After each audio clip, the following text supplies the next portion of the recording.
Sylhet fresh mart যে উদ্যোগ নিয়েছে, আমরা জেনেছি ওনারা কয়েক বছর থেকে এই কার্যক্রম চালিয়ে যাচ্ছে জনসেবার উদ্দেশ্যে, মানুষের সুবিধা করে দেওয়ার জন্য।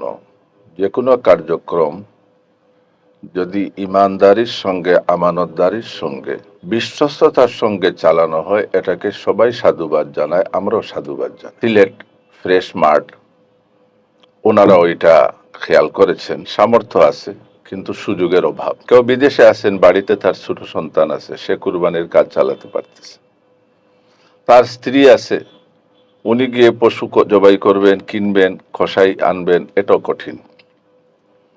এখানে আপনার যে শরিকে শব্দ বলছেন, শুধু শরিক নয়, কেউ আছে তার নিজস্ব স্বতন্ত্র কুরবানি দিবে, কিন্তু এটারও তার জন্য একটা ভেন্যু, একটা জায়গার অসুবিধা, সময়ের অসুবিধা। সেও চাইলে আপনাদের সহযোগিতা নিতে পারে যে আমার কুরবানিটা আপনি কিনে আপনার যে কষ্ট আছে, আপনার যে খরচ আছে, সেটা ধরে কুরবানি করে দিন, আর আমি চাইলে কিছু গোশত আমি নিব, কিছু আপনার মাধ্যমে গরিবদের মধ্যে বিলিয়ে দিব। সিলেট ফ্রেশ মার্টের যিনি উদ্যোক্তা হামিম ভাই, আমাদের সিলেটেই প্রথম এটা শুরু করেছেন উনি। আমার নিজের কাছেও অনেক মুসল্লি আমি এরকম পেয়েছি, যারা ঈদের 1-2 দিন আগ পর্যন্ত আমাকে জিজ্ঞাসা করছেন যে হুজুর শরীক মিলাই দেন।